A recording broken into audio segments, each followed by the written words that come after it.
நம்ம அந்த பெண்கள் இது நம்ம புரிஞ்சுக்கணும். நான் எல்லா பெண்களும் அப்படி இருக்காங்கன்னு சொல்லல. பட் இளைஞர்கள் சில பேருக்கு அந்த மாதிரி ஆசை இருக்கக்கூடியவங்களுக்கு நான் ஒரு விஷயம் என்ன சொல்றேன்னா, இது எல்லாமே வந்து ஆப்ரேட் பண்ணி பிளாஸ்டிக் சர்ஜரி பண்ணது எல்லாமே போலி.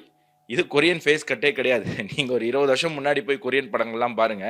நல்லா எப்படி இருக்கும், முகம் எப்படி அந்த இருக்கும் அப்படிங்கிறது தசாவதாரத்துல கமல் அந்த ஜப்பான் கெட்டப் போட்டு வருவார்ல, அந்த மாதிரி அதுதான் நார்மல்.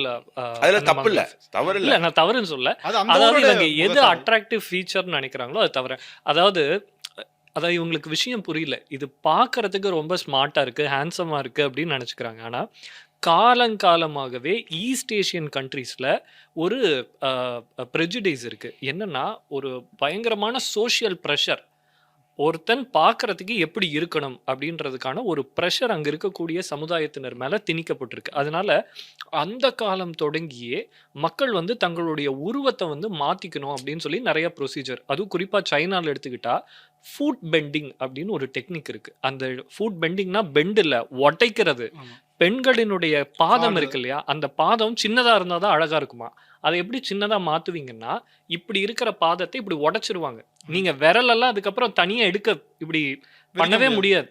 அது வந்து மடங்கி போயிரும். இது வந்து அந்த காலத்துல சிங்கு எம்பையர் இருந்த காலத்திலேயே இந்த மாதிரி முறைகள் வந்து பின்பற்றப்பட்டிருக்கு.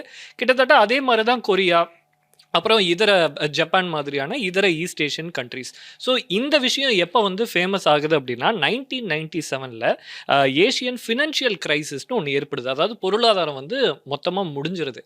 அப்போது இவங்க எல்லாருக்குமே வேலை தேவை அப்படின்ற ஒரு சூழ்நிலை உருவாகுது. அப்போ வேலை கிடைக்கணும்னா என்ன பண்ணணும் அப்படின்ற ஒரு கேள்வி வருது. அப்போ ஏற்கனவே இவங்க காலங்காலமா இந்த உருவத்துக்கு முக்கியத்துவம் கொடுத்தவங்க தானே. அப்போ அழகா இருந்தாதான் வேலை கிடைக்கும்ன்ற ஒரு சூழ்நிலை உருவாகுது. அப்ப நீங்க புரிஞ்சுக்கணும், ஒருத்தருக்கு திறமையை விட அப்பியரன்ஸ் முக்கியம் அப்படின்ற ஒரு சிந்தனை அங்க இருக்கு. இது எவ்வளவு பெரிய பிரஷரை அங்க இருக்கக்கூடிய இளைஞர்கள் மேல சுமத்தி இருக்கும். எல்லாருமே பிளாஸ்டிக் சர்ஜரி பண்ணி பண்ணி பண்ணி பண்ணி தங்களோட உருவத்தை தொடர்ந்து மாத்திக்கிட்டே இருக்க வேண்டிய ஒரு சூழ்நிலை. நீங்க இயல்பா இருந்தீங்கன்னா உங்களை அங்க ரேசிசம் ரீதியில தாக்கக்கூடிய, அதாவது என்ன சொல்றது, கீழே பார்க்கக்கூடிய ஒரு தன்மை அங்க உருவாகுது. இது வந்து ரொம்பவுமே ஆபத்தான ஒரு கலாச்சாரம்.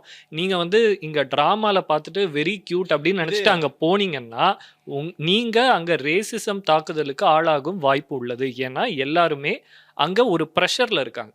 ஸோ அந்த ப்ரெஷரை வந்து நாம வீடியோ பார்க்கும்போது நமக்கு தெரியாது, அவர்களுக்கே அது வந்து ஆரோக்கியமான ஒரு விஷயம். இங்க தமிழ்நாட்டிலுமே இது பெரிய தாக்கம் தான். ஏன்னா நம்ம பார்த்தோம் தனியார் தொலைக்காட்சியில இளைஞர்கள் எல்லாம் கூப்பிட்டு வச்சு இதுல பார்க்கும்போது அவங்க கொரியாலாம் கத்துட்டு இருக்காங்கிறாங்க.